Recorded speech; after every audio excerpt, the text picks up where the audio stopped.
sirva para algo lo que voy a decir. Bueno, cuando me llamó Alberto, las tendencias actuales y tal, es un tema complejo hablar de tendencias, porque parece que vas a sentar cátedra, parece que vas a contar la clave que va a hacer cambiar todo. Como bien dice la palabra, tendencias son tendencias, y los técnicos, que lo único que hacemos es durante toda nuestra vida buscar respuestas a ciertas preguntas que nos hacemos todos los días, y siempre suelen ser o por no conocerlas y sobre todo por dudar de casi todo, con lo cual cuando uno tiene ese afán de entrenador es difícil venir a un sitio y contar cosas que sean contundentes. Antes de empezar, voy a empezar con una historia que quiero que se os quede en la cabeza, que luego con alguna conclusión que intentaré llegar la retomaremos al final. En 1906, cuando el remo en Inglaterra cuando estaba Steve Fairbairn y eran los reyes del remo en el mundo, además de los fundadores casi, en su regata más importante, en la regata de Henley, viene un club belga y les pega un repaso terrible. Viene un club belga de los 3 clubs que todavía existen en Gante. Si habéis estado en Gante en alguna regata internacional, en uno de los 3 clubs, todavía el club existe, y les pegó un repaso impresionante. Fue en 1907 a la misma regata y les pegó un repaso impresionante, pero los ingleses remaban con un estilo en el que movían mucho el cuerpo, y de repente vienen unos belgas a su casa y 2 años consecutivos le pega un repaso remando totalmente diferente. Las cosas se pusieron nerviosas y la casualidad de aquel periodo fue que los Juegos Olímpicos de 1908 iban a ser en Roma, pero como el Vesubio le dio por expulsar fuego, Roma no pudo hacer, y fueron los primeros Juegos en Londres. Iban a ser en el mismo lugar donde esos 2 años los belgas le habían pegado un repaso. Entonces los ingleses dijeron, no puede ser, no nos pueden ganar. Recogieron a los mejores remeros, entrenaron bien y les consiguieron ganar. Luego os pondré un pequeño texto de la prensa de la época en la que dijeron, por fin les ganamos, no tenemos que cambiar nuestra técnica de remo, no tenemos que ir a todas nuestras escuelas y clubes de remos y decir que lo enseñen de otra forma. Quedaros con esta historia, 1906, 1907 y los Juegos Olímpicos de 1908. Alguien diría, ¿se podría plantear esa situación ahora? Yo creo que no. Pero quedémonos con un detalle y luego en las conclusiones volver otra vez a la historia. No es un cuento, es una historia real. 1906-1907, un club de Gante, gana a los ingleses en su casa, y con los Juegos Olímpicos en casa los ingleses tenían que hacer algo. Hicieron algo. ¿Vale? Primero, gracias por la oportunidad. Siempre es un placer poder venir a dar mi opinión o contar mi experiencia o contar mis conclusiones, que no son ni las únicas, ni las buenas ni las malas, son las mías, y lo único que hago es ponerlas para que entre todos podamos buscar alguna cosa más. ¿Existen realmente aspectos nuevos de nuestra técnica de remo olímpico que debamos de conocer? ¿Existe de verdad esto? Seguramente alguien dirá, pues yo veo, sí, yo creo que sí, siempre yo creo. ¿Se han producido novedades que sean posibles aplicar? ¿De verdad se han producido en el mundo del remo olímpico novedades que nosotros tengamos que tener en cuenta? Bueno, son preguntas que intentaré responder a lo largo de la charla, y con el único objetivo de que, si soy capaz de responderlas, implique en vosotros que os hagáis más preguntas y que entre todos busquemos responder, ¿vale? Introducción básica. El remo ya sabemos qué es. Es una implicación, es un deporte en el que los actores principales, los remeros, están en un entorno específico. Está el atleta, está el remo, la herramienta, la palanca que da nombre a nuestro deporte, y está el bote. Estamos obligados a luego hacerlo con mucha sincronía. Hay que hacerlo bien. Es un deporte no de equipo, pero sí de conjunto. En la clasificación de deportes, el remo es un deporte de conjunto. y sobre todo hay que poderlo hacer en un entorno cambiante.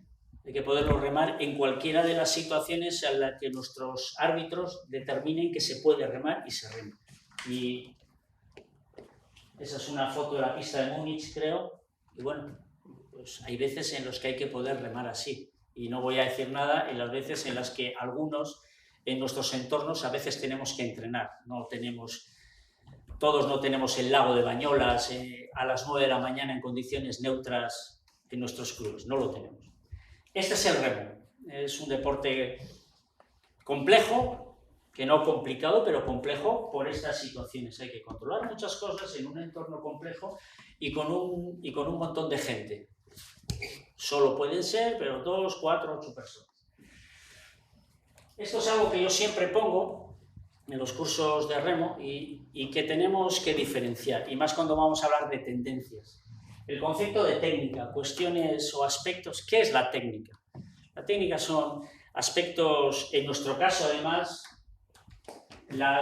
el modelo más rentable, las acciones más eficientes, pero siempre dependiendo de análisis, de estudios serios. Nosotros tenemos en nuestras manos una palanca, un palo, un remo, y que con una palanca de segundo género tenemos que aplicar la fuerza y trasladar nuestro barco. Eso es pura física, no es una cuestión.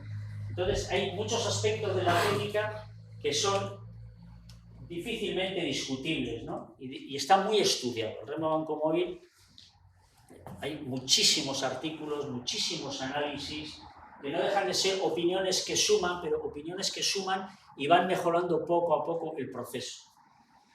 Y luego está el aspecto del estilo. He puesto ahí una foto de Oliver Seider, es el esquifista alemán, actualmente fue campeón del mundo en el 2019.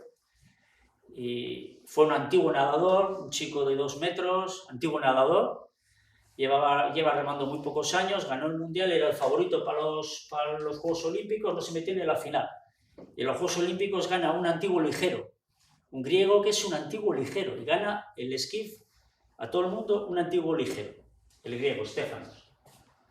Entonces, ¿por qué pongo a él? ¿Cuál es el estilo? Es el sello personal de cada deportista, de cada entrenador, de cada país, de cada momento, en el que la técnica, que tiene aspectos evidentemente indiscutibles, tú con tu equipo, en tus situaciones y con lo que puedes hacer, lo montas. Pongo esa foto porque si veis remar a Oliver Seider la final del 2019, yo estaba allí en Linz, y ver la final del 2019, hijo, y es que es difícil decir qué técnica tiene. Y es difícil también llegar a alguna conclusión de si realmente así es como tendría que remar mi equipo. Vuelvo a repetir, un tío de 2 metros, grande, como un armario, antiguo nadador, atléticamente un fenómeno, y que rema de una forma, bueno, pero que es campeón del mundo. Nadie puede decir, es que está remando mal. Yo no me atrevo a decir que alguien que es campeón del mundo está remando mal. ¿Tiene un estilo particular? Sí. ¿Su entrenador desconoce la técnica del remo? No. Su entrenador, el día que en vez de Seider tenga a otro que se llame Bog y mida 30 centímetros menos y sea su primer deporte, probablemente aplicará otro estilo o probablemente aplicará de todos los aspectos de la técnica aquello que pueda adaptarse para que su equipo corra. Eso es lo que un entrenador tiene que hacer. Pero es importante diferenciar los dos aspectos. Cuando se dice qué novedades hay en la técnica, yo siempre digo que hay pocas. Cada vez hay alguna, porque gracias a Dios tenemos la posibilidad de tener cada vez más medios de medición. Es como ocurre en los controles antidoping, ¿no? Antiguamente algunas cosas se pillaban y ahora hay mejores aparatos, más precisos, y se pillan más cosas. Ahora hay más precisos, más mediciones en nuestro entorno técnico, y por tanto siempre hay cosas que tenemos que estar al día y poder saber que existen, pero lo importante al final es poderlo interpretar y poderlo aplicar a nuestro deporte. Es muy difícil tener un remero como Oliver Seider. No es tan fácil de encontrar. No quiere decir que no lo podamos tener en los clubes. Pero tenemos que tener esa clara diferenciación, ¿vale? El entorno es este, nos vamos en un bote y vamos a hablar de técnica básica. Yo quiero que veáis 2 o 3 aspectos solo y quiero que os fijéis en algunos aspectos. Si vamos a hablar de evoluciones o de cosas que tenemos que tener en cuenta, sabemos que hay dos fases principales, la fase en la que uno apoya el remo en el agua y empuja, y por tanto lanza el barco y por tanto genera la energía para desplazarlo. Primero hay que meter la pala en el agua, la entrada es una fase intermedia, la salida es una fase intermedia, y luego está la recuperación, en la que si uno ha aplicado bien todo lo que tiene, pues en la recuperación lo que tiene que intentar es hacer posible perder lo menos posible y dejar que el barco desarrolle la velocidad a la que tú le has lanzado antes, ¿no? Estas son las fases básicas que creo que todos los que estáis aquí en vuestros cursos de entrenadores os han explicado de una u otra forma y que todos conocemos. Si nos fijamos en datos de Valery Klesner, de un biomecánico que también conoceréis seguro, voy a poner las 4 fases en la toma de ataque y voy a poner solo dos variables. ¿Cuántos milisegundos lleva ese tiempo y qué porcentaje del ciclo de la palada significa? Pues 96 milisegundos y aproximadamente el 4,8%. Si vamos a la tracción, a la parte en la que uno empuja y lanza y está generando esa energía, pues veis que 736 milisegundos, 0,7 segundos aproximadamente, y es el 36, casi el 37% de todo el ciclo. La salida un poquito más que la toma, 164 milisegundos, y el 8%. Y la recuperación es el proceso más largo, en el que es el 50% casi de la palabra. Claro, si ponemos todo esto aquí, veis también hay que he especificado estos datos que son como 4 fases que se dividen un poquito, pues, bueno, no viene a cuenta en esta charla, sería de otro tipo de charlas, pero para que nos hagamos una idea. Y cuando estamos hablando de qué tendencias de técnica hay, siempre pensamos, echa mucho el cuerpo, echa poco, coge mucho el carro, echa poco, siempre estamos en eso y siempre nos centramos sobre todo en la fase de producción energética, ¿no? La fase en la que va a lanzar el barco. Todas las fases son importantes, todas las demás, todas son muy importantes, pero cuando estamos hablando de aspectos de novedades o de cosas, lo que nuestro ojo, cuando ves un vídeo, cuando ves a alguien remar en una regata, dices tú, pues mira, ¿te has dado cuenta? Pues mira, no van tan atrás, oye, parece que todo el mundo empieza, y casi siempre nos centramos en esa parte que, no siendo la de mayor porcentaje de tiempo, sí es la que produce la energía. Si es la que lanza el barco y por tanto es muy importante. No digo la más importante, porque no lo es, pero es muy importante. Entonces casi siempre tiene que ver con ese aspecto todo aquello que empezamos a mirar como novedades. Y como el tema del día va ahí, pues me voy a centrar en esta parte, ¿vale? Si ampliamos eso y nos fijamos en aspectos que seguramente conocéis, si dividimos la tracción en aquello en lo que el remero empuja o en lo que el remero tira y empuja al barco, como 2 fases importantes, en la que uno presiona y en la que uno tira, porque al final el remo es un poco empujar y tirar. El remo banco móvil es empujar y tirar. También el remo banco fijo, ¿no? También hay que empujar. Pero bueno, más o menos veis también hay los tiempos en lo que... Entonces, bueno, si nos fijamos en eso...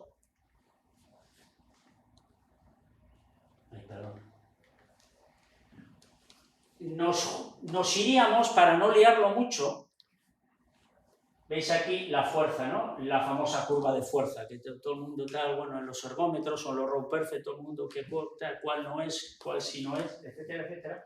Pues parecería que la primera parte, la de empujar, está relacionada con esta primera parte en la que la fuerza sube y la que luego, evidentemente, siempre la fuerza baja, por mucho que da. Luego hay más velocidad, pero la fuerza cada vez es menor. Con lo cual, la primera parte está más relacionada claramente con lo que uno empuja y la segunda está prioritariamente, ¿eh? O sea, cuando yo digo la primera parte y la segunda, no son departamentos estancos, es prioritariamente hay un porcentaje de mayor empuje y en la segunda parte hay un porcentaje de mayor tracción, poquito de mayor tracción. Entonces, va unido un poquito a esto, ¿no? A poder decir, bueno, esta segunda parte tiene algo que ver con el tren superior Y esta primera parte de empujar tiene que ver un poquito con el tren inferior. Desde el punto de vista de cadena cinemática es así. Vuelvo a repetir. Prioritariamente empujar, prioritariamente tirar. Sabiendo que en todo momento se hace de todo. Se debe hacer de todo, si no, sería malo. Entonces, si vamos al muñeco este, que debe ser ligero por cómo se ha quedado con el de gordo, el concepto de empujar y tirar. ¿Por qué voy contando esto así? Para luego llegar a una situación en la que podamos decir cuál es la tendencia y en qué situación estamos, o qué es lo que en la actualidad yo apoyaría que se debiera de trabajar. ¿Vale? Si nos fijamos en el individuo, estamos hablando de que los dos puntos de apoyo son estos, ¿no? Está unido al bote por las pedalinas, que teóricamente es donde uno va a empujar, y el otro punto de apoyo, digamos, sería el remo, que al estar unido y apoyado en la chumacera, el apoyo real es el de la chumacera, el que va a mover el barco, pero esos son los dos puntos importantes. Si hablamos del tren inferior, empujar, y veis ahí un montón de musculatura, está todo relacionado con la fuerza de todo eso, del tren inferior. Si hablamos de la parte de arriba, que sería el que está más relacionado con tirar, estaríamos hablando de todo lo que sería el concepto de fuerza arriba, core, etcétera, etcétera. Y lo del core es un aspecto importante en toda esta historia. Pero todo esto, a su vez, toda esta estructura que parece que separamos al individuo en dos cachos, y no es así. No es así, o sea, no es el tren superior por una parte, el tren inferior por otra, no. Todo está unido por la famosa articulación de la cadera, que es, para mí, la articulación más importante que el remero tiene. Está sentado sobre ella, es una articulación compleja, que tiene que unir las dos partes y que está unida a flexiones, extensiones de los dos grupos musculares principales. Dos grupos musculares, que hemos agrupado, o que yo he agrupado en este caso. Pero claro, tampoco podemos olvidar que al final, como acabo de decir, no son tres partes, es todo un conjunto, es todo un ente, una cadena cinemática en la que tenemos que entender claramente varios aspectos. Uno, que estos son los dos apoyos, estas son nuestros puntos articulares, y no tenemos que olvidarnos nunca de esto. Aquí hay un montón de articulaciones, un montón, no solo son las grandes articulaciones, sino toda nuestra columna es un montón, tantas vértebras, tantas como vértebras, es un montón de articulaciones, y que normalmente, yo siempre lo digo y me habéis oído muchas veces, y es algo que por básico y por perogrullo no hay por qué no decir absolutamente siempre, un remero no vale lo que empuja aquí, sino lo que llega aquí, lo que es capaz de mover la chumacera y lo que es capaz de desplazar el barco. Y por tanto, en toda esta cadena cinemática, en la que empujar, tirar es una situación que se da en 0,7 segundos. ¿Os acordáis de los tiempos? En 0,7 segundos se tiene que dar toda esa situación. Imaginaos un remero de 2 metros con una pierna de casi 1 metro, que se mete, todo ese empuje, toda esa aceleración, todo ese final se da en 0,7 segundos, muy poquito tiempo, que tiene que ver con el tipo de fuerza que debe de tener, o con el tipo de calidad de fuerza rápida que tiene que tener, porque tiene 0,7 segundos. Entonces todo esto,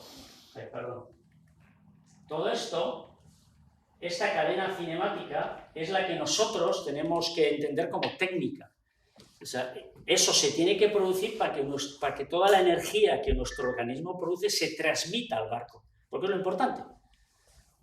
El remo es una prueba de velocidad, gana el que más rápido llega.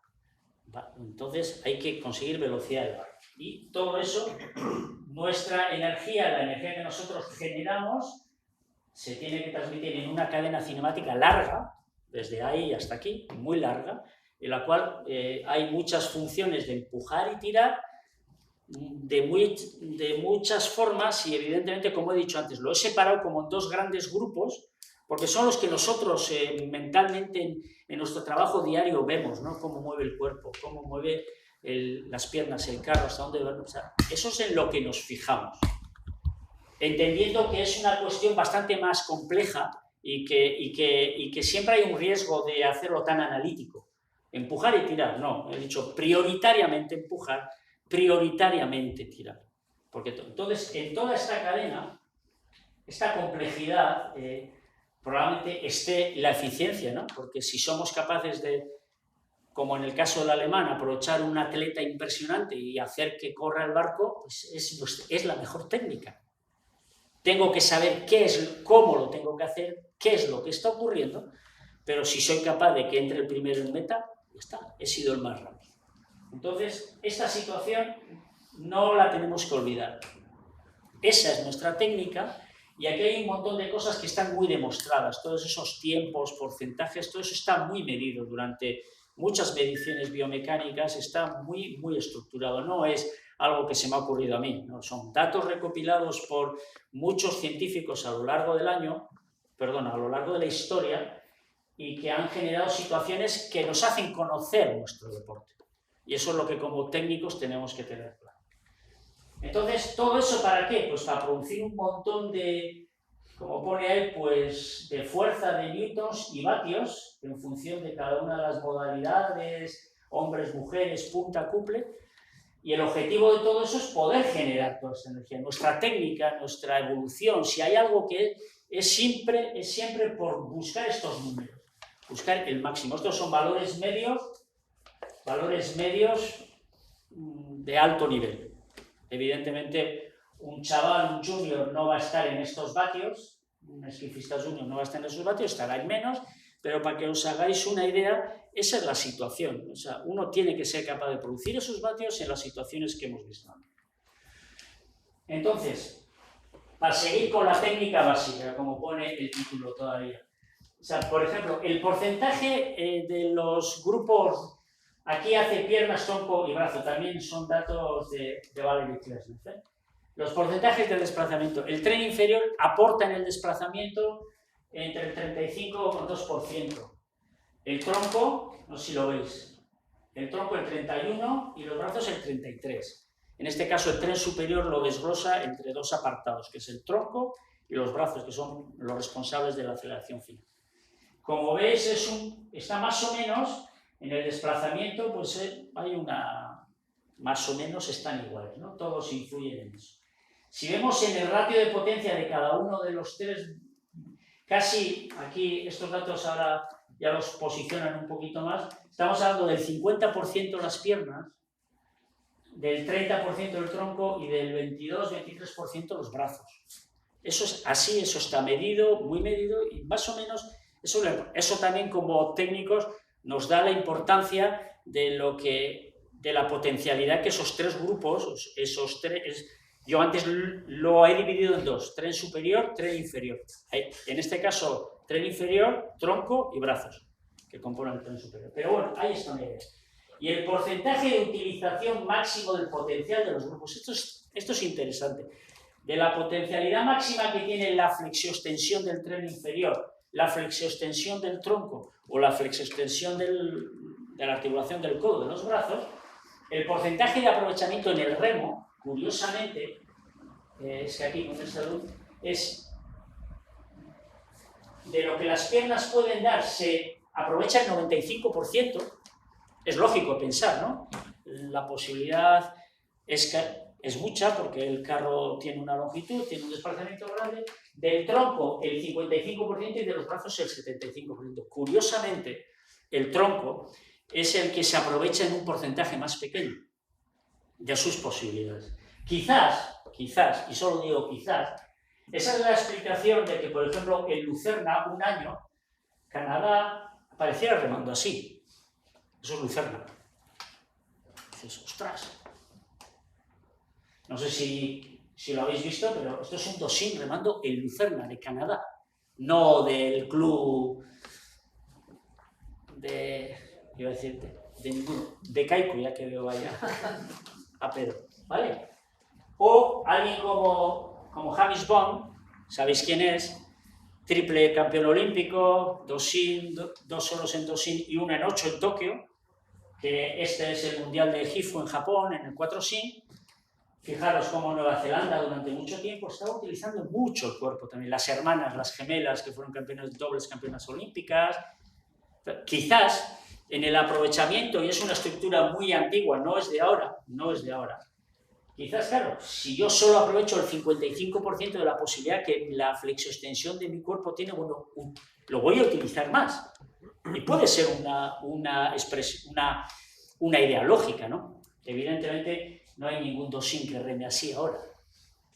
Pero bueno, todo el mundo tiene el derecho de, conociendo los números, conociendo la situación, de interpretar y sacar tus conclusiones, ¿no? Pero bueno, esto, que igual ahora a alguno le puede chocar, bueno, esto choca mucho, pero también a alguno le puede chocar remar así.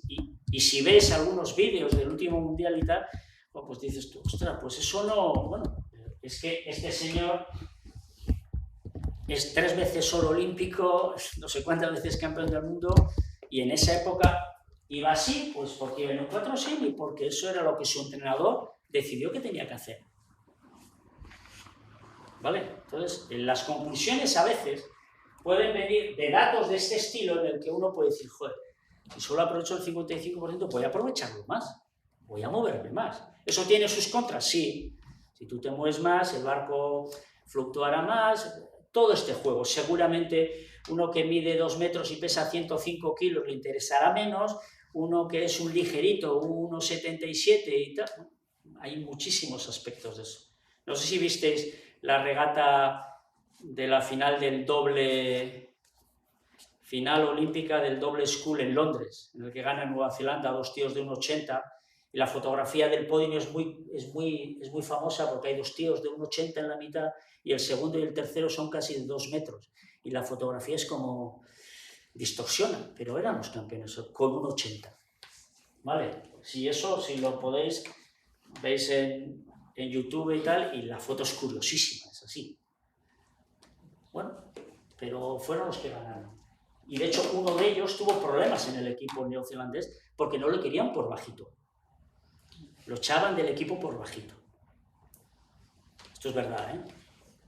Está escrito en varios libros. Además hay un libro muy interesante que se titula ¿Hasta cuánto estoy dispuesto a sufrir? Es un libro bonito para leer, en el que cuenta la historia de este. ¿Vale?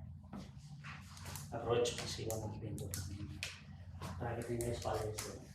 ¿Vale? Entonces, esto que yo he dicho que pasa, hay otra cosa que yo solo he puesto una imagen, pero esto ocurre desde el momento en el que, estando aquí, metes la pala hasta que terminas aquí. Todo es una cadena cinemática y todo empujar, tirar, literalmente empujar o tirar o empujar, todo eso ocurre y tenemos que ser capaces de poder hacer eso. ¿Vale? Entonces, de la técnica básica, ¿qué conclusiones creo yo que tenemos que sacar y que muchas veces creo que en los cursos uno tiene que ser muy persistente en eso? ¿No? Hemos visto algo muy rápido, ¿eh? Ya veis que muy rápido, he intentado ser gráfico, poner algunos numeritos, no demasiados, no es una clase de biomecánica, que si alguna vez hace falta hacer, se hará, pero no es eso. Entonces, ¿cuáles son las conclusiones? Por ejemplo, importantes. Más de la mitad de la potencia propulsora total de las ratas de 2000 metros es del tren inferior. Más de la mitad, aproximadamente 50-51. Hay una relación directa. Los remeros con más fuerza en el tren inferior solo suelen ser los más rápidos. Y digo, hay una relación directa. No quiere decir que todos los fuertes ganen. No, es una relación, casi siempre. El tronco contribuye aproximadamente el 31%. Y los brazos aproximadamente el 22%. Claro, esto quiere decir que lo que más hay que trabajar son las piernas. Pues bueno, no lo sé, pero que las piernas es un motor importante para el atleta, sin duda. ¿Vale? El tronco está trabajando alrededor del 55% de su capacidad máxima, lo que hemos dicho. Lo que sugiere que el tronco participa durante la palada, no al máximo nivel, pero está actuando en toda la palada. Está a un nivel submáximo, pero está completamente activo durante toda la palada, no tiene más remedio. Porque el principal motor hemos dicho que es este, y esto es lo que lo tiene que transmitir. Con lo cual, quizá no está al 100%, pero tiene que actuar desde aquí hasta aquí. El concepto de remero robusto. Si hay algo que los entrenadores tienen que tener claro, es la importancia de la robustez del tronco. Y todo esto tiene que ver, y en las conclusiones finales llegaremos a una situación en la que es curioso. La integridad, complementario para desarrollar la capacidad del tronco, para ayudar al rendimiento. Pero un tronco fuerte y estable permitirá una óptima transferencia, un tronco débil pierde energía y le cuesta al remero. Pero sobre todo esto, se ha determinado que el factor limitante para la cantidad o calidad del entrenamiento del remo está en la fuerza y resistencia de la parte superior.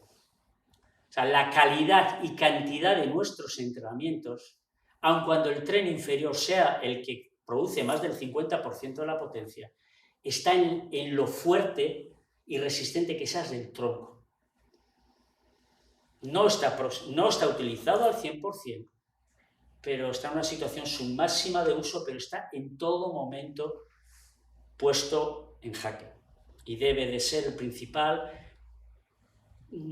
conector o el principal pegamento de los dos grandes grupos. Entonces, muchas veces pensamos, y por eso lo importante, no del trabajo del cole, que desde hace unos años está, sino el de siempre. El tronco, la calidad y la robustez de nuestros remeros influye claramente en la cantidad y calidad de entrenamiento posible. Es muy fácil decir que en el remo internacional, si se quiere estar arriba, hay que remar aproximadamente 200 kilómetros a la semana. Pero yo siempre digo que hay que remar 200 kilómetros a la semana aprovechándolos. No porque hay que hacer 200 y hacer un porcentaje muy alto, hacerlo mal o tal.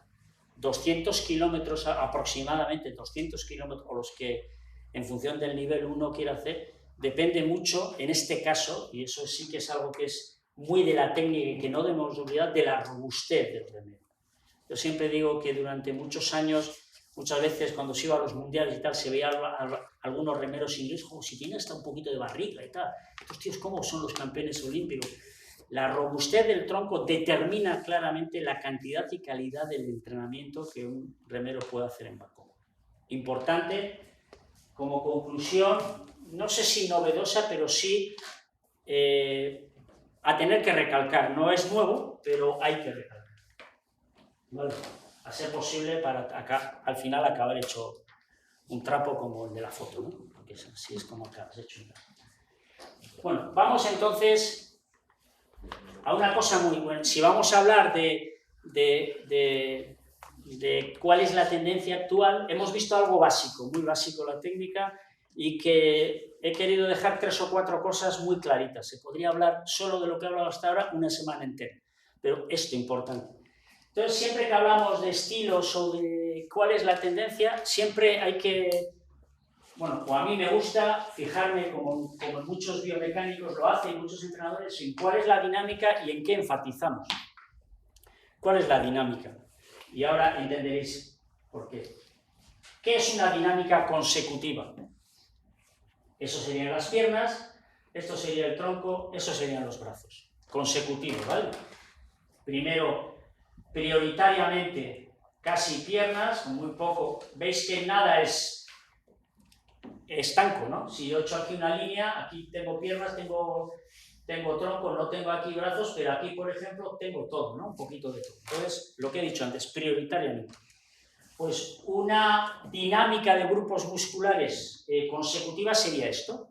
Primero, prioritariamente las piernas, luego el cuerpo y luego los brazos. Y esto genera un tipo de curva de fuerza como muy en pico.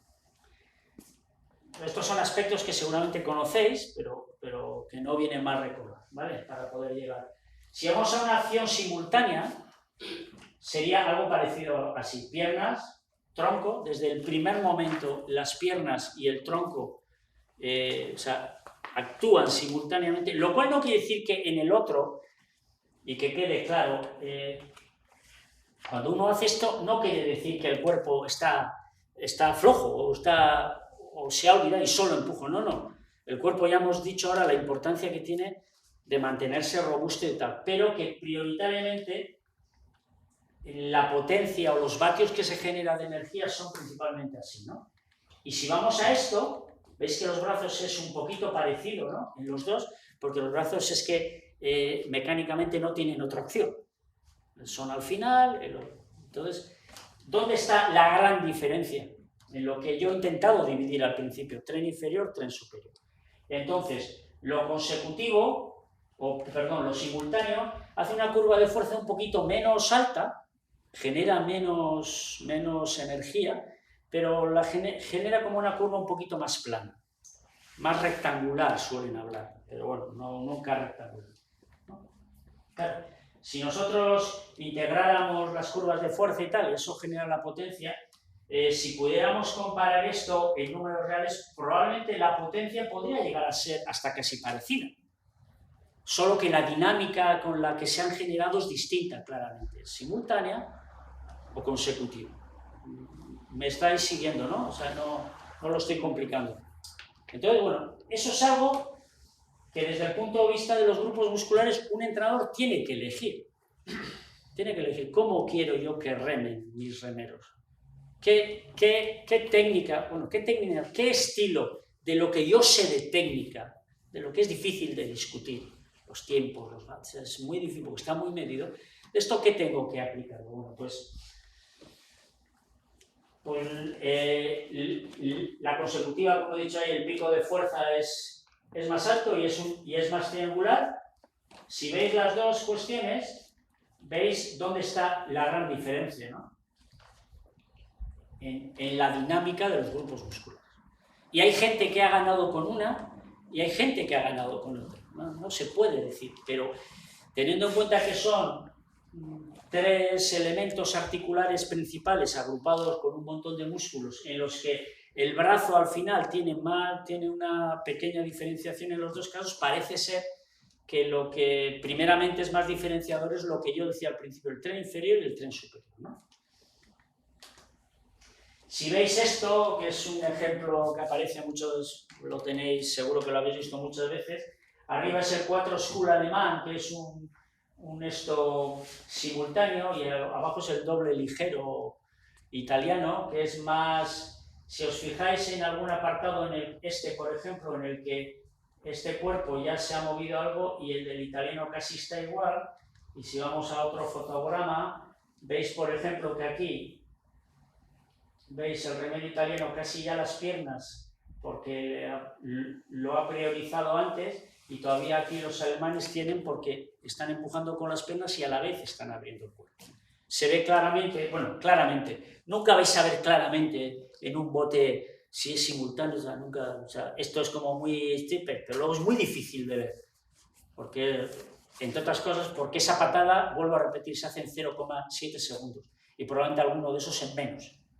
Con lo cual no es tan fácil de ver aquello que muchas veces en las clases o en las charlas decimos, pero sí hay una tendencia de utilización, ¿vale? Entonces, si nos vamos al énfasis, o sea, ¿qué utilizo más, el grupo inferior o el grupo superior? Hay gente, visualmente, como él, que está claro que enfatiza más el tren superior, y hay otro que enfatiza más el tren inferior, mete más el carro, mete menos el carro, y por tanto, no ya la dinámica de los grupos musculares, sino en qué pone el peso, o bueno, pues en qué enfatiza. Pues está claro que aquí enfatiza más el tren inferior, el cuerpo lo mantiene, pero bueno, dice, esto es con lo que lo voy a mover. Y aquí, bueno, pues echa el cuerpo. Me imagino, yendo a 1906 de la historia, me imagino que estos eran los ingleses y estos eran los belgas. Y claro, ves eso y encima van y te ganan y dices, ostras, ¿qué pasa aquí? Bueno, eso ojalá lo tuviéramos tan claro siempre, y a día de hoy, con lo que ha avanzado todo, fuéramos capaces de decir, joder, si este gana así, ya sé qué tengo que hacer, ¿no? Pero bueno. Entonces, si seguimos viendo ejemplos, los italianos enfatizarían el tronco, y Yuri Jansson, que esto es en los Juegos de Atenas, veis que enfatiza mucho menos el cuerpo que ellos, ¿no? Está más vertical. Bueno.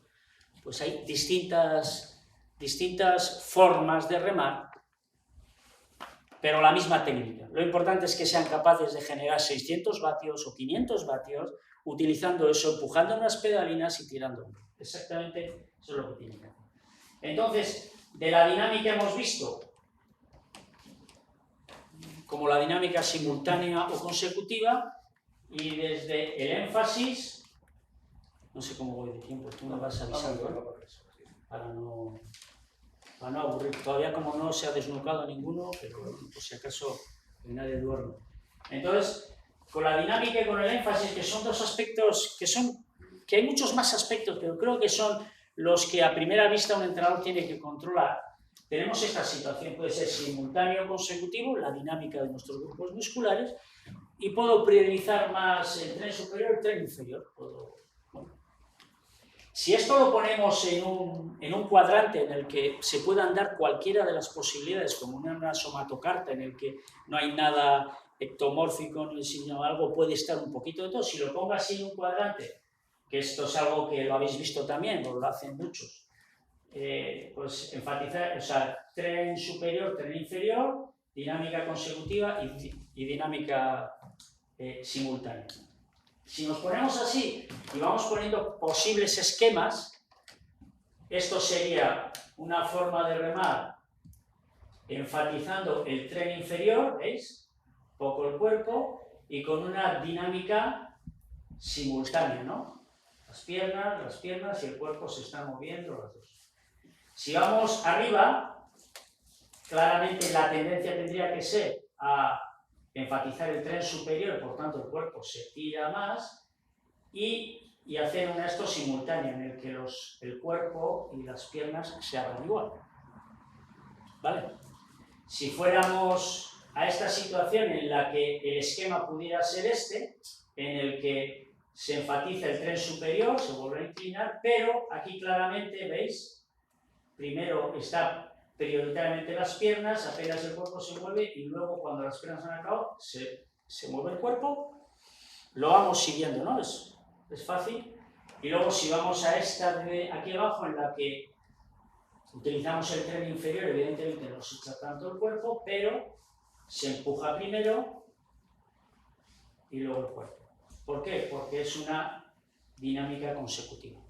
Seguramente Enrique, que ha estado en algunas guerras por ahí, habrá visto remar a gente de estas formas. Se acordará de los italianos, Amura, el estilo Amura y tal, como lo hace. Tal. Eso es así. No es tan fácil de ver, pero sí que es importante. Y en cada caso, alguien puede decir, bueno, porque curiosamente a los de dinámica simultánea se le llaman técnicas alemanas. Pero no todos los alemanes reman simultáneo. Y entonces diríamos, todos los italianos reman dinámica consecutiva, y tampoco todos. Con lo cual, esto no es tu blanco 20, no. Es una cuestión de que esta es una forma de poder remar, y que lo importante sigue siendo lo mismo, apoyar la pala en el agua, empujar el barco y hacer que mi barco vaya más rápido que el de mis contrarios, en el tipo de campeonato que sea. Pero esta es una situación que se ve, que se puede llegar a ver. ¿Cuál es mejor y cuál es peor? Todas son buenas. Si realmente la producción de energía es la que toca, el bote corta, todas son buenas porque todas, en cada fase de la historia, todas han sido productivas. Y cuando se llega a estas situaciones es porque alguien ha marcado diferencias. Como los belgas le ganan a los ingleses, si lo hubieran ganado 3 o 4 años más, los ingleses hubieran tenido que cambiar, porque lo dijeron ellos. No cambiamos porque les hemos ganado. Entonces, esto históricamente, porque si vamos a cómo ha ocurrido, bueno, si vamos a las curvas que genera, que están estudiadas, ¿qué es lo que vemos ahí?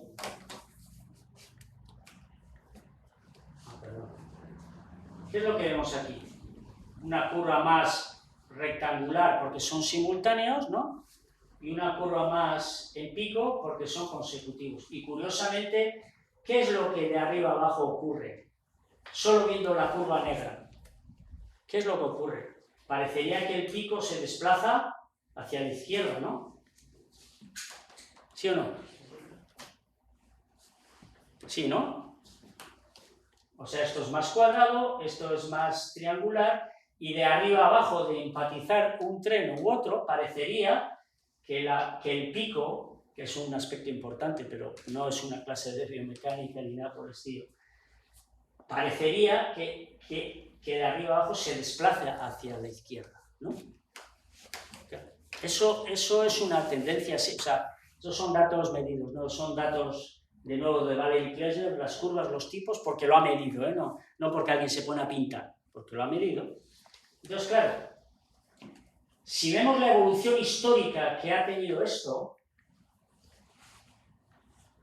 históricamente, de aquí se pasó aquí, en la evolución de los años medios, se pasó ahí y se pasó ahí. Históricamente parece ser, y digo históricamente porque son los que en su momento, remando de esa forma, dominaron en el remo internacional y por tanto el que gana es el que mejor lo hace, al margen de si son grandes, pequeños, lo hacen bien, regular o mal desde nuestro punto de vista, sino desde el punto de vista del rendimiento. ¿Quién ganaba en esas épocas? Históricamente, y a base de los años, pasó de aquí a aquí, de aquí a aquí, pasó, podríamos, y esto es una estupidez que voy a decir, pero bueno, podría ser que los técnicos empezaron a darse cuenta que había que enfatizar el tren inferior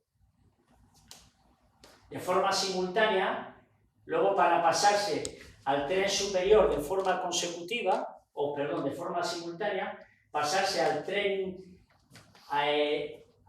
superior de forma consecutiva para acabar en el tren inferior de forma consecutiva.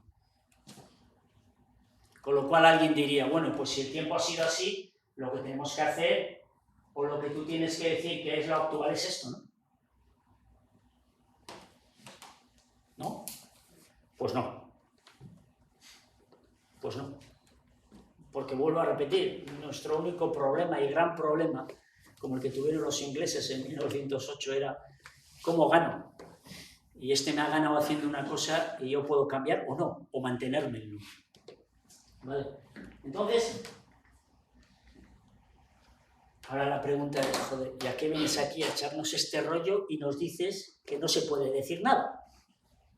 Y yo, pues vaya papeleta, y pues vaya personaje han traído aquí. Bueno, pero es que esta es la situación, esto es lo que tenemos que conocer, así lo tenemos que interpretar y luego nosotros tenemos que ser capaces de saber lo que yo tengo en el equipo, de saber la potencialidad que yo tengo, la posible potencialidad, el tiempo que me va a llevar por delante y, ¿por qué no?, empezar de una forma y terminar en otra, porque todo esto va unido a la potencialidad física también del atleta. ¿Sí o no? Y por tanto, podemos nosotros mismos evolucionar. Uno no tiene que ser, digamos, doctrinario. Es decir, esto es así y esto es así hasta que muere. Digo, no.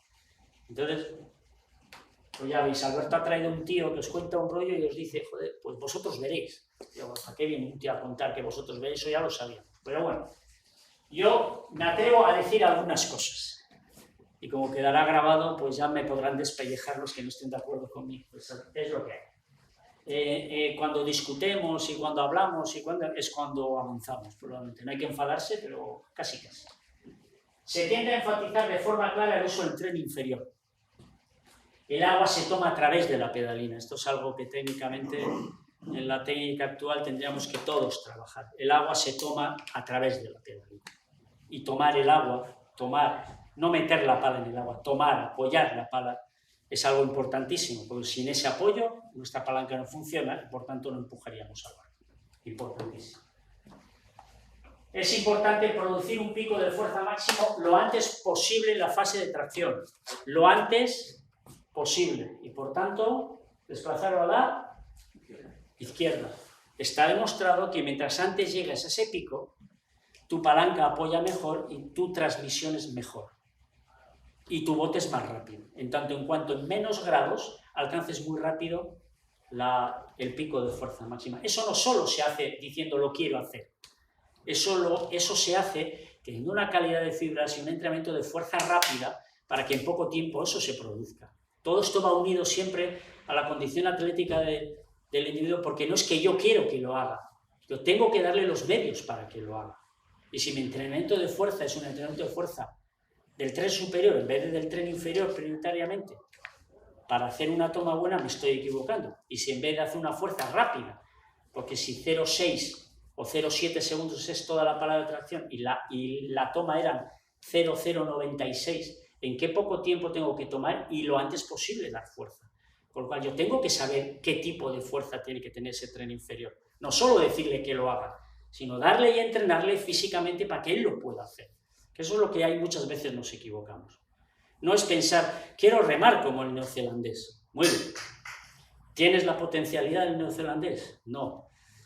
Pues por mucho que quieras, habrá que ir trabajando, quizás no lo consigas nunca, la potencialidad, pero tienes que trabajar en la potencialidad de lo que tú le vas a exigir. Eso para mí es vital. Y eso muchas veces los entrenadores, y me incluyo, nos equivocamos en eso. No por decir que lo haga, lo va a hacer, sino le tenemos que dar los medios. Y en este caso, la tendencia es enfatizar el tren inferior, la tendencia es a que se produzca ese pico de fuerza lo antes posible, y recordar los tiempos, por eso lo he puesto. ¿En qué poco tiempo se tiene que producir el pico? La tendencia más utilizada es una dinámica consecutiva. Como justificación de eso, casi siempre la gente tiene una dinámica más consecutiva, ¿vale? Casi siempre. Por tanto, en el cuadrante que hemos hecho, parecería que deberíamos de ubicarnos ahí, ¿no? Pero lo importante es que sepamos que en un cuadrante de estos, uno es muy difícil que esté aquí. Uno puede estar aquí, aquí, en esta línea, en esta línea, en esta línea. O sea, no es tan fácil, ni es tan matemático decir, yo soy de abajo a la derecha y tal. No, uno puede tener primero sus condiciones innatas, atléticas. El nadador que se pone a remar de 2 metros, tiene ya unas condiciones que le permiten hacer unas cosas muy bien. Y en ese caso hay que aprovechar esas y complementar todas las que le faltan. Intentar no molestar la que ya tiene y no estropear. Como decía un entrenador, no multiplicarlo por 0, algo, ¿no? Multiplicarlo siempre por 1 o por más. Dejarlo como está, pero no lo empeores, porque eso ya lo tiene uno. Y hay muchos entrenadores que por mejorar lo otro empeoramos lo que ellos tienen. Lo multiplicamos por 0,5 y le damos cara. Al atleta hay que multiplicarle por 1 o más, porque por menos siempre va a reducirse. Y por tanto, habrá que ver que esto se puede dar y por tanto habrá que prepararse. Y por eso es importante la técnica, hay que saber cuánto tiempo, qué porcentaje de la palabra significa esto, cuántos vatios se producen aquí de media y tal. Esto es lo que yo tengo que buscar. Y por tanto no es solo decir rema como el inglés, sino darle los medios para tener la potencialidad física para que eso que le dices lo pueda hacer. ¿Entendido? O sea, no es una cuestión de técnica solo, es una cuestión de las tendencias pueden ser, como he dicho, como 3 tendencias generales. Esas son las que yo apostaría por hacer. Yo trabajaría en este campo, porque creo que lo que por ahora hay, igual dentro de 5 años digo otra cosa diferente, pero a día de hoy yo apuesto por eso, ¿vale? Nos ubicaría aquí, pero recordar que siempre en un cuadrante de este estilo uno puede estar, no es estanco, no es aquí, puedes tener un poco de uno, un poco de otro. Siempre hemos dicho, antes he dicho que los equipos, que los estilos alemanes son esos, pero no todos los alemanes reman igual, ni todos los italianos reman igual, ni todos los españoles reman igual.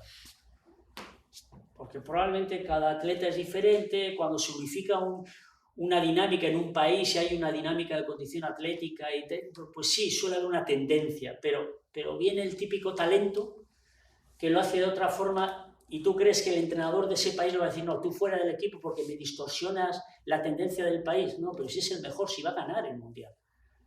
Bueno, pues que reme como quiera, como quiera.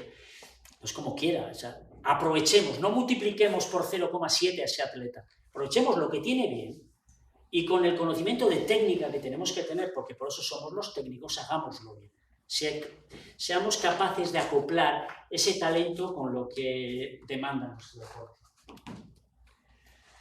Motivos de la disminución de las controversias en referencia a la técnica. ¿Por qué cada vez hay menos discusiones? ¿Por qué lo de 1906, 6, 7 y 8 no es tan habitual ahora? ¿Por qué? Y esto es algo importante, el incremento de los cambios en el equipo, la tecnología y la comunicación. Es verdad, o sea, cada vez hay mejores equipos, cada vez hay mejores... Entonces, cada vez eso nos va llevando, cada vez hay menos constructores de calidad. Y yo me acuerdo en este país hace muchos años, o sea que igual ninguno recordará, en este mismo país había como 4 constructores de barcos. Y ahora queda ninguno. Pero en el mundo había tal, y se van quedando, tecnológicamente se avanza. Tal. El aumento importante del trabajo del core por los deportistas. Antes hemos visto, la articulación clave del atleta está en el core. ¿Por qué? No porque sí, sino porque es la articulación más compleja biomecánicamente hablando y estamos sentados sobre ella con las limitaciones de acortamientos y tiranteces que eso genera. Uno mueve bien aquí la cadera, uno sentado la mueve bastante peor. Pero no porque quiera, sino porque la ubicación mecánica en el espacio es compleja y dificulta los movimientos. Entonces, el aumento importante del trabajo del core, ¿qué es lo que ha hecho? Unificar más el aprovechamiento, la conexión de lo que uno empuja con lo que uno llega. Y eso hace la mayor unificación de todo, del rendimiento y de la dinámica, y por tanto cada vez hay menos controversias. El incremento del trabajo a bajas velocidades y mayor sincronización.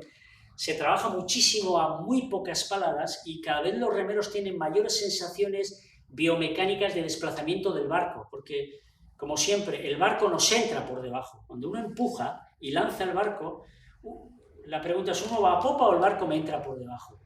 Pues probablemente pasen las dos cosas, y en tanto en cuanto uno tenga esa sensibilidad de muchos kilómetros en una línea, cada vez esa mejora del sentido hace que todo se vaya unificando, porque cada vez la gente siente mejor el barco.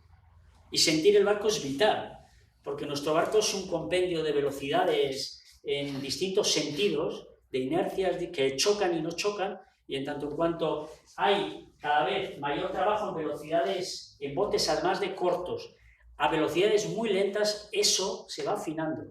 Y eso es algo que, con el incremento de los kilómetros, cerca de 200 o alrededor de 200, la gente va y se va unificando esas sensaciones.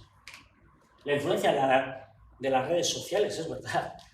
Hoy todo el mundo ve, o sea, entras en cualquier sitio y ves cómo entrenan los Sinkovic, ves cómo rema Pepito García, cómo está remando el equipo español en Sevilla, el otro tal. Todo el mundo ve y ve mucho más que antes. Y eso también influye. Y el cambio de las palas de Macon a Big Blade. Lo de Big Blade es una genialidad en el cambio de las palas de Macon a todas las posteriores, ahora las COM, las últimas, toda la tendencia que ha habido ahí, Big Blade, Smoothie plano, Smoothie con Vortex, el FAT 1, el FAT 2, el Compo, el FAT, o sea, todos los que ha habido. Lo que ha hecho es asegurar más fácilmente el apoyo. Las palas, con una pala Macon, ¿quién ha remado aquí con pala Macon? Los viejos. Los viejos. Bueno, los veteranos, viejos, sin ningún insulto, todos sabemos la diferencia de cómo apoyar un tal, y por tanto la problemática en la técnica que tenía eso, y que tenías que, bueno, ahora cuando haces pla y agarra, bueno, ya tienes menos, ya tienes un gran problema resuelto, y eso tiende a unificar también, tiende también a que la condición atlética sea mayor, tiende también a que la transmisión sea mucho más segura, porque el apoyo ya está asegurado, con mucho menos trabajo que antes, y por tanto el apartado este es súper importante, y los dos están muy conectados. Y eso hace que las cosas se vayan unificando y que cada vez haya menos diferencias. Eso es así. Esto no me lo invento yo, esto es realidad, y tras muchas vueltas y análisis y leer gente y tal, ¿lo ves? ¿Por qué hay menos controversias? Por eso, porque no estamos en 1906. Porque las cosas han avanzado mucho y porque la tendencia a unificar en muchos aspectos ha pasado en muchos casos por algunas de nuestras propias decisiones, las de los técnicos. Cuando todo el mundo dice hay que trabajar el core. ¿Por qué hay que trabajar el core? Porque lo hace el vecino, porque lo hacen los australianos. La primera vez yo en un congreso en Portugal hace muchos años, venían los australianos con el trabajo del core y parecía que era la magia. Y digo, si somos capaces de interpretar la técnica y entendemos los grupos musculares y la conexión y la importancia de la conectividad y de la cadena cinemática que un remero tiene que transmitir, está claro dónde está el gran problema. Y por tanto es algo que es necesario trabajar. ¿Vale? Entonces, estos aspectos hacen que algunas de las conclusiones que yo antes he dicho que es la tendencia actual, cada vez son más finas las tendencias y cada vez podríamos decir, bueno, pero yo no lo veo, porque es que yo algunas veces tendría que decir, yo tampoco lo veo muy bien, ¿eh? Porque no es fácil de ver. Y cada vez esa unificación por aspectos, desde aspectos puramente de evolución de la espada, o de evolución del entrenamiento, o de los cambios tecnológicos y de la información, de la sobreinformación que tenemos. Eso influye en nosotros y nuestras decisiones, y en cómo la cosa se va unificando técnicamente. No sé si estáis de acuerdo conmigo, pero es así. O bueno, esa es mi opinión, perdón. Esa es mi opinión. ¿Vale? Pero todavía hay suficiente variación, como pone ahí, para sugerir que pueda haber, que no es un tema muerto, que podemos pensar en cosas. Todavía podemos pensar en cosas, podemos pensar, y sobre todo porque yo he puesto aquí datos muy de la técnica y por tanto basados en los mejores del mundo, y nosotros no vamos a trabajar siempre con los mejores del mundo. A veces nos ha tocado trabajar con los mejores del país y es muy diferente a trabajar en un club. Pero un club, el bote es muy parecido, a veces es el mismo. La distancia es la misma y por tanto hay que intentar ser más rápido en la distancia y por tanto a otros niveles y a otras escalas el conocimiento de la técnica y lo que es verdaderamente importante de todos esos aspectos, el conocimiento de esos datos y saber qué es lo importante y saber cómo, o intentar preguntarse cómo lo aplico a mi equipo y cómo lo voy haciendo para que mi equipo sea más rápido, es nuestro trabajo. Pero es verdad que cada vez hay menos controversias, pero que es un tema que los remeros y entrenadores nunca se cansarán de tratar y hablar. No, la remada de astillero, que veo astillero, la remada de tal, la remada de cual, eso es algo que, aunque muchas veces las conversaciones no tienen sentido porque no hay realmente nada de diferente, pero eso nos alcanza. Eso es algo que los entrenadores vamos a seguir haciendo, no sé si porque es parte de nuestro trabajo, de nuestra idiosincrasia o de lo que el propio deporte nos lleva, ¿no? Porque a veces el no explicarnos algunas cosas vamos buscando soluciones en otras, ¿no? Y cuando no sé qué pasa, bueno, será la remada. Y parece que ya le has echado la culpa a otro y bueno, ya buscaremos. Es así. Y yo me incluyo, yo soy técnico, no, eso me ha pasado a mí y nos pasará a todos, porque hay momentos en los que uno se vuelve un poquito loco. Vamos bien. Casi, ¿no? Sí. 5 minutos. Sí. 5 o 10 minutos más. Vale, después pues, dejamos otros 5 o 10 minutos para turno exacto. de preguntas. Entonces, ahora vuelvo a la historia del principio. Os dije, os cuento un cuento, que no es un cuento, es historia, 1906. Lo que dijeron los periódicos ingleses es, si los belgas hubieran tenido éxito, esa es una foto de Henley en esos Juegos Olímpicos. Si los belgas hubieran tenido éxito, habría revolucionado nuestra idea del remo y un nuevo estilo tendría que haberse enseñado en todo el país. Eso dijeron los ingleses. Pero, menos mal que salvaron la papeleta. Curiosamente, los Juegos del 48 se lo tuvieron que tragar, porque los americanos vinieron con un estilo parecido a los belgas y 40 años después tuvieron que hincar un poco la rodilla. ¿Pero qué hicieron en 1906 y 1907? ¿Por qué cuento la película esta? ¿Qué? ¿Ha leído libros viejos y viene a contarnos películas? No. ¿Qué es lo que hicieron ellos? Cogieron a los mejores remeros del país, les pusieron a entrenar porque eran los Juegos Olímpicos y porque había que ganar a los belgas un poquito más que antes, y consiguieron ganarles. O sea, no fue una duda entre remo como ellos o remo como yo. No. Voy a remar como yo, pero voy a trabajar un poco más. Y muchas veces la solución de nuestros problemas a la hora de elegir la técnica ideal o la tendencia está en que muchas veces nuestro remero ni tiene la fuerza necesaria para aplicarlo en 0,6 segundos, ni tiene la resistencia necesaria, ni tiene la robustez del tronco necesaria para poder hacer los 160 kilómetros que he decidido a la semana para que los aproveche. Y el problema muchas veces no es qué estilo uso, sino que con lo que tengo a veces no es mejor trabajar un poquito más y poder hacerlo. ¿Vale?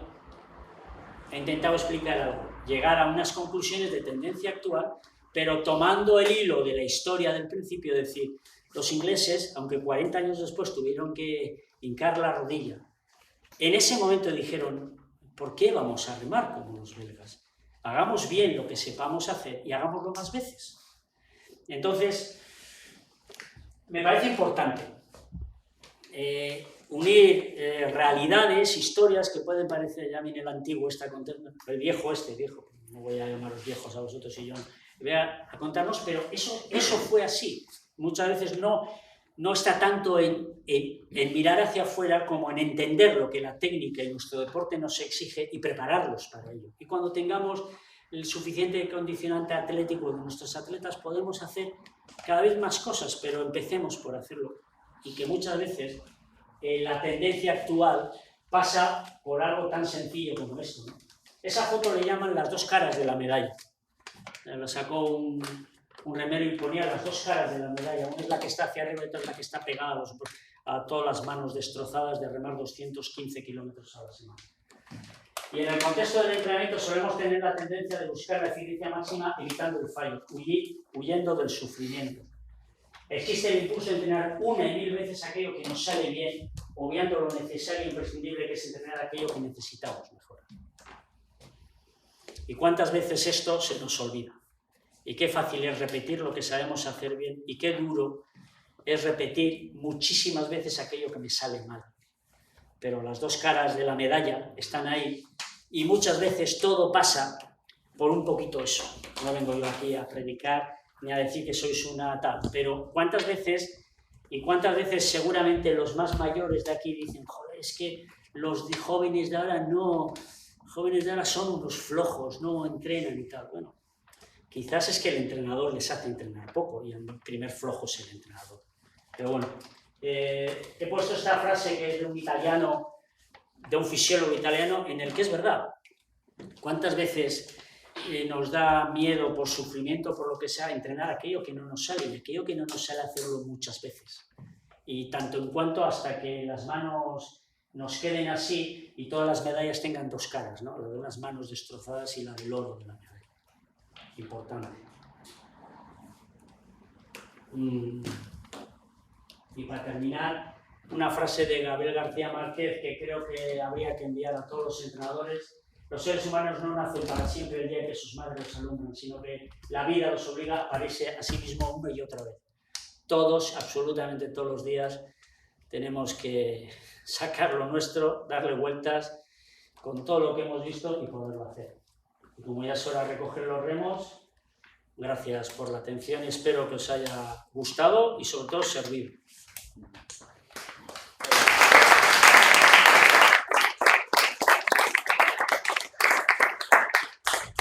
Si hay alguna pregunta. Yo tengo una. Todo el debate que, con lo de la exposición que has hecho, dinámico, estático, todo. Y a mí, cuando hablas de core, entiendo que lo que hablas es, por aparte de trabajar el core, de la relación que tienen todas esas partes. Sino que yo entro con las piernas y ya tengo que estar transmitiendo. Hay antiguos que remaban así, decían que producía más vatios, la curva era más a la izquierda, como hemos dicho que es apropiada, pero hemos visto que con el paso de los tiempos nadie rema así porque desaprovechas. Sí es más alta, pero la curva es menos larga. Entonces yo creo que es importantísimo trabajar el core, sí, pero el core con ese sentido, con el sentido de que todas las partes, tanto pierna, tronco como brazos, vayan en el sentido de aplicar la máxima fuerza de tu cuerpo. Efectivamente, o sea, el trabajo del core es el trabajo, primero, un poquito la frase anterior, ¿cuál es la articulación más compleja desde el punto de vista mecánico del ser humano? La cadera. La cadera y todo lo que cubre a la cadera. En nuestro caso estamos sentados sobre ella y te pone una situación más o menos compleja, con unos isquios cortos tira la cadera, rota la cadera hacia atrás y lo que el remero tiene que hacer es rotarla. Evidentemente claro que es por la transmisión, ya lo he dicho antes, el remero no vale lo que empuja, el remero vale lo que llega aquí. Yo puedo empujar 20 y si aquí llega 5 yo valgo 5, porque 5 es lo que tira de la chumacera hacia proa. Y por tanto el core, por supuesto que sí. ¿Por qué antiguamente algunos hacían así?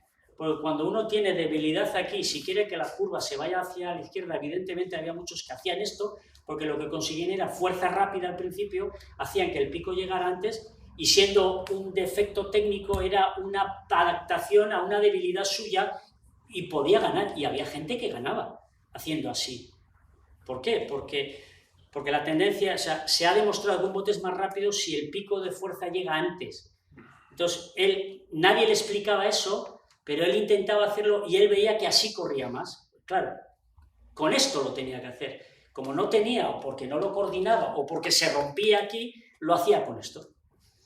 Es un defecto técnico, entre comillas, porque el tío lo que consigue es el objetivo dinámico de la mecánica de transmisión. Consigue una fuerza rápida y corría. Y por tanto, bueno, lo que el entrenador se tiene que dar cuenta, eso no le puedes decir no lo hagas, porque va a correr menos. Lo que tienes que decir es, vamos a intentar evitar hacer eso, pero para eso le tienes que dar la potencialidad en donde le tienes que dar la transmisión donde le tienes que dar. Tienes que aplicar tus entrenamientos para corregir eso que le hace adaptarse a la situación y cambiar un poquito la técnica que tú le quieres transmitir. Pero sí, eso es algo... No quiere decir que antes se hacía y ahora no. Quiere decir, probablemente eso también permitía asegurar más fácil la pala. Hemos dicho que las formas de la pala cada vez aseguran más fácil. La última pala agarra más fácil y suelta más fácil, que son los dos grandes problemas. Por lo cual, pero sí, en ese sentido, decía, joder, ya lo he dicho antes, no vales lo que empujas aquí, con la potencialidad, con el grupo más fuerte, vale lo que llega aquí. Y toda esa cadena, el remero robusto es desde aquí hasta aquí. Esto es importante.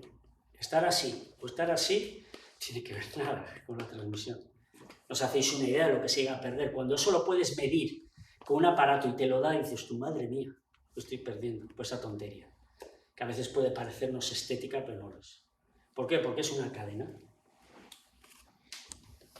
Si tiras con el brazo encogido, si tienes con el brazo encogido, es posible que pierdas fuerza de las piernas y de la espalda, en este sentido, por la misma descomposición de fuerzas, de vectores, de que al no estar tenso, parte de la fuerza se te va por los vectores y se te va a ir por aquí.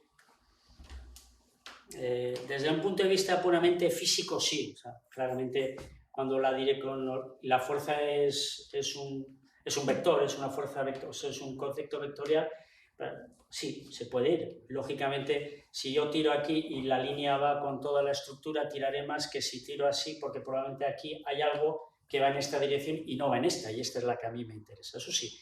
Pero normalmente cuando se tiraba del brazo, se tira de los brazos, es eso, es porque el remero se da cuenta de que cuando hace eso, su bote corre más. ¿Pero por qué? Porque la curva la hace antes, llega al pico antes y el bote corre más. Y cuando el remero, que ahora tiene datos, no como antes, él va viendo el parcial y él sabe cuándo corre y cuándo no corre. Y al margen de lo que tú le digas desde la motora, probablemente si él ve que haciendo eso corre más, va a correr más. Claro que pierde. ¿Pierde? ¿Por qué? Porque en la parte más dura está utilizando músculos pequeños. Y hacer eso le va a venir bien, pero se va a cansar antes. Y lo que tú como técnico tienes que hacer no es decirle que no lo haga. Porque si no, el chico va a decir, joder, vaya entrenador que tengo. O sea, me dice que haga aquello con lo que corro menos. ¿De qué planeta ha salido? Y ahí empiezan los choques. No, tú tienes que ser coherente. Bueno, hazlo así. Pero tienes que ser, yo creo que hay que ser capaz de explicar al atleta por qué hace eso y por qué no debería de hacerlo y cómo lo podemos solucionar. ¿Y cómo se soluciona? Pues eso se soluciona pues trabajando bien el tren inferior, poniéndole el reglaje adecuado, poniéndole todo bien y luego que él, de su capacidad contráctil, sea capaz de hacer eso con músculos grandes, que se cansen menos y que haga la toma desde las piernas, no desde los brazos. Y ir explicándose. Yo creo que, no digo todo este rollo, pero los remeros tienen que entender qué es lo que quieres que hagan, sabiendo que en el camino hasta que lo consigan, muchas veces tus órdenes no van a coincidir con lo que ellos sienten. Y eso es lo que muchas veces como técnicos tenemos que tener cuidado. Si tú le dices, no hagas eso porque el vector pierde fuerza y porque tal, y él se da cuenta que haciendo eso corre más, va a decir, voy a hacerle no hago caso. El problema es que no le haces caso ni ahí ni nunca más, con lo cual ya lo has perdido. Y eso es lo que no tienes que conseguir. Tú como técnico eres el que sabes. Y tienes que saber interpretar la situación. Y tienes que hacerle ver que aquello que hace, que le hace correr más es verdad, pero ¿por qué? Por esto y por esto. ¿Y cómo lo vamos a compensar? Pues haciéndote todavía correr más, no utilizando músculos más pequeños, utilizando músculos más fuertes para hacer eso, y vamos a trabajar esto. Por eso te voy a hacer 10.000 saltos alemanes durante 4 meses, que te vas a estar cagando en mí todos los días, pero es para eso. Y entonces el tío dirá, joder, pues igual, joder, me voy a estar cagando en él, pero es verdad, me ha convencido. Y voy a probar. Y si lo prueba y sale, ya te lo has ganado. De la otra forma lo has perdido. No sé si estáis de acuerdo, pero eso ha pasado muchas veces. ¿Alguna pregunta más? Sí. La pala Macón. Quiero recordar, hago un poco de memoria. Hace cosa de 3 años o así, una chica suiza, quiero recordar. Y este año. Este año ganó plata. Va y gana, consigue medalla. Y con un suizo. Con un suizo y no para Macón. Y para Macón. Pues sí, bien. Perfecto. Conclusión número 1. Las marcas de los botes no corren. Yo, el mejor bote que he tenido nunca lo he echado sin el pontón y no se ha movido el pontón. Si no lo empuja, no se mueve. Cualquier bote puede ganar cualquier cosa. Cualquier bote. Cuando el chico dice, no, yo quiero un empaje y tal. Un empaje que tiene, pues ponlo ahí, venga, corre. No corre ninguno, se queda ahí quieto. Y evidentemente, el que tenga una pala u otra... No puede ser que ella pudiera notar en la fase de entrada algo mejor a la hora de su fisonomía o en su ergonomía, a la hora de realizar su técnica. ¿Notaría algo a la hora de coger al ataque o que su entrenador le pudiera haber dicho para poder tomar esa decisión de decir, oye, no cojo racha y me quedo con Macón porque veo o que ella siente que al ataque puede sentir algo que no sentía con las otras palas, Sí. le daba sensación de velocidad. No, sí, bueno, yo más que sentir es una cuestión, vamos a lo más simple. El remo es una palanca y el remo lo que tiene que hacer es esto, ¿no? Viene y agarrarse aquí y hacer esto, ¿no? El problema es que muchas veces el remo hace esto, intentamos ir para atrás, pero hacemos esto. Y luego agarro otra vez y tiro y luego se me escapa. Vamos a lo básico. Si ella con una pala Macón agarra aquí, lo agarra bien y lo empuja, claro que puede ganar. Por supuesto. Si es capaz de apoyar el palo, porque mientras no apoye el palo no es palanca, es un palo. Si ella apoya bien el palo y ella, al margen de lo que sienta, evidentemente es más difícil con una pala de Macón, porque está demostrado que hidrodinámicamente es más difícil de apoyar. Pero si ella tiene la percepción, la capacidad y la capacidad contráctil de agarrar rápido y no soltarlo, si yo agarro aquí así, con una mano, o agarro así con 2 dedos y no suelto y soy capaz de empujar, ¿qué tiene que ver 2 o 5? Macón, grande, pequeño. ¿Qué pasa? Pues que cada vez nuestros niños no aprenden a remar con palas Macón, aprenden a remar con algo que se apoya solo. Con lo cual, no tienen que desarrollar ninguna percepción extraordinaria. Reman, o sea, apoya la palanca de una forma mucho más fácil. Es que es mucho más simple, es pura física. Si yo apoyo aquí y yo mantengo esto como si fuera quieto, que es muy difícil, porque sabemos que la pala encima tiene que salir y entrar. La pala no. Yo cuando hago esto, el bote no va para acá. El bote va recto, con lo cual el apoyo tiene que ir saliendo y entrando, pero tiene que estar apoyado en algo. Y cuando entra y sale, si está apoyado, yo puedo empujar. ¿Puede ocurrir? Sí. Y así no estamos perdiendo el hecho de que en categorías inferiores, levines, infantiles, el hecho de ya meterles una pala de hacha, perdamos un poco esa sensación de... Hay países en Europa en los que está prohibido. De saber coger. Sí, está prohibido. Y yo prohibiría a los niños remar con pala de hacha. Yo, si estuviera... Yo, estando en la Federación Española, lo propuse y casi me fusilan. Pero bueno, hay países donde está prohibido. y donde creo que hacemos un flaco favor a la técnica en edades tempranas y es mejor que remen con palas Macón, sin duda alguna, pero es una cuestión, si no lo normativizas la gente va a ir a lo que hay. ¿Cuántas palas de Macón hay en los clubes? ¿Las han quemado? ¿Las han tirado? Tal. ¿Cuántas hay? Pocas. Bueno, ¿sería bueno que la gente aprendiera a remar con palas Macón? Sí. ¿Sería la solución mágica? Tampoco. Pero que yo creo que para los niños sería mucho mejor, para sus percepciones, para su forma de sentir el barco, sería muchísimo mejor, sin duda alguna. Vuelvo a repetir, hay países en los que los niños está prohibido que remen con palas, está prohibido por reglamento. Como antiguamente, me acuerdo yo, que algunos acordará, los infantiles y cadetes solo podían remar con plástico nacional en los campeonatos de España. No podían remar con botes de madera, en aquella época eran de madera, ni extranjeros. Plástico nacional, por norma. Y se acabó. Sí, totalmente de acuerdo, pero los primeros que me fusilarían, si yo pongo eso, los primeros, los propios clubs me dicen, oye, pero ¿cómo voy a tener que comprar yo? No tengo dinero para comprar otra vez los remos Macón. Y si le dices, pues no haberlos tirado, pues entonces te fusila allí mismo, te mata allí, pero los propios clubs son reacios a esa situación, pero que sería mejor para la construcción técnica de nuestros jóvenes, sin duda alguna. ¿Por qué? Porque ante la dificultad se hacen las mejoras. O sea, como decía ese, ¿no? Pero los hombres fuertes se hacen en la dificultad, y es verdad. Y si algo se apoya solo, pues no es difícil. Entonces, la percepción y tal se hace, pero es una cuestión normativa, esa que a estas alturas en este país no sé si algún día llegará. Yo lo intentaría, aunque luego te fusilen. Bueno, pues hay que morir por algo en la vida también, ¿no? Pero es un tema que no lo sé. Pero que sin duda sería mejor para la formación perceptiva o propioceptiva de nuestros atletas, sin duda. En edades tempranas, sin duda. Hablamos siempre de las palas y de la caña, de la flexibilidad de la caña, porque en otros deportes que se utilizan, golf, pértigas, todo eso es matemático. Y aquí, o ligero, o fuerte. No tenemos intermedios, no buscamos. Tampoco tenemos fabricantes, no tenemos... Bueno, hay algunos fabricantes que tienen 5 tipos de cañas, 5 durezas diferentes. Hay, Está claro, las durezas tienen que ser en relación a lo que... Yo sigo pensando que la mayoría de las traineras reman demasiado duro.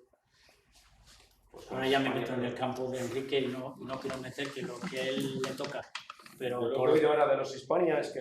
Porque las cañas, que porque la rigidez de las cañas es excesiva. Pero bueno, eso se vio cuando se cambiaron los remos de madera en couple, o sea, en Banco Móvil el cambio de los remos de madera a los remos de fibra, bueno, eso hay estudios.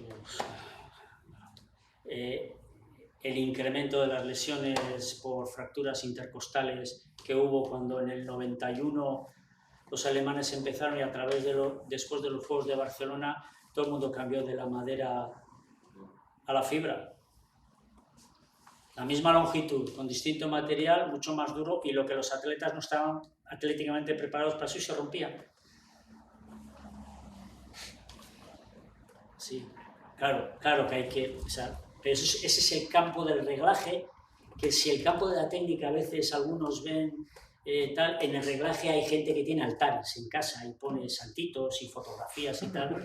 En el reglaje estamos metiéndonos en un campo en el que hay que ser mucho más simple y mucho más sencillo. Vuelvo a repetir, en cualquier modalidad de remos una palanca, hay que poderla apoyar, hay que poderla mover y la clave está en transmitir y lo que llega aquí.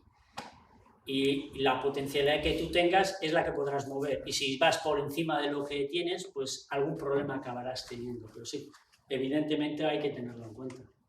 Si os dais cuenta, todo esto de la técnica es importante, pero yo he ido muchas veces a la condición necesaria para poder hacer lo que tú le dices. Pero para poder hacer lo que tú le dices, además de eso está el otro gran campo, que es el de ponle el ajuste que necesita él. ¿A cuántos niños hay remando que veo yo todos los días que le dicen redondea y tienen las alturas así? ¿Qué va a redondear? O redondea y le llega el remo aquí. Entonces, claro, el reglaje evidentemente tiene que ver con todo esto, porque es parte de la herramienta principal que da nombre a nuestro deporte, el remo.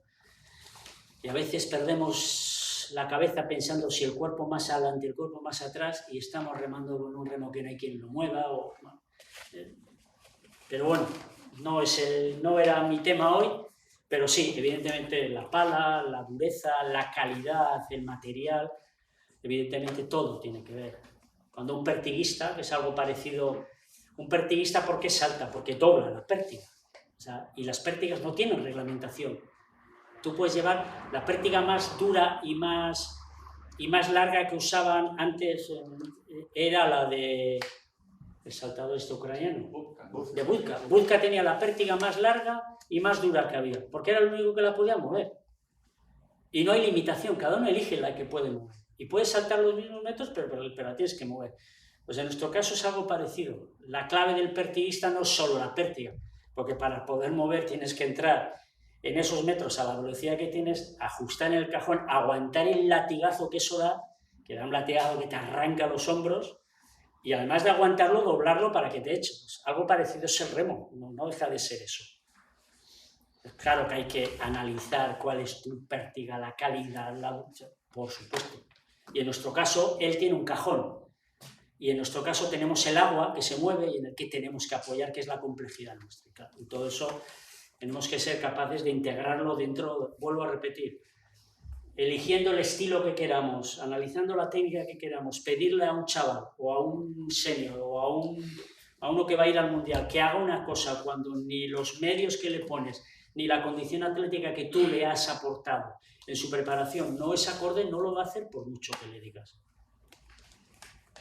Y además con el tiempo vas a ganarte un descrédito porque se va a dar cuenta que no es capaz de hacer aquello que tú le dices y va a pensar o yo soy un inútil o el que está en la motora es todavía más inútil que yo. Y esas dudas, por eso creo que es mejor explicar al atleta lo que quiere, lo que tú buscas y decirle, esto podemos mejorarlo en 2 meses y esto que te va a hacer mejorar esto vas a tardar 5 años, ¿vale? Y hay que entrenar 5 años para tener poco a poco esa condición para poder llegar a hacer esto. Pero sí, por supuesto. Pero bueno. Perdón por lo de que todas las traineras van duras, pero yo creo que sí. Y los bateles de los niños no te quiero ni contar. Pues no es que vayan duras, así que así van remando así. En vez de remar así, van remando así, porque no hay quien lo mueva. Bueno, ese es debate. ¿Alguna pregunta más?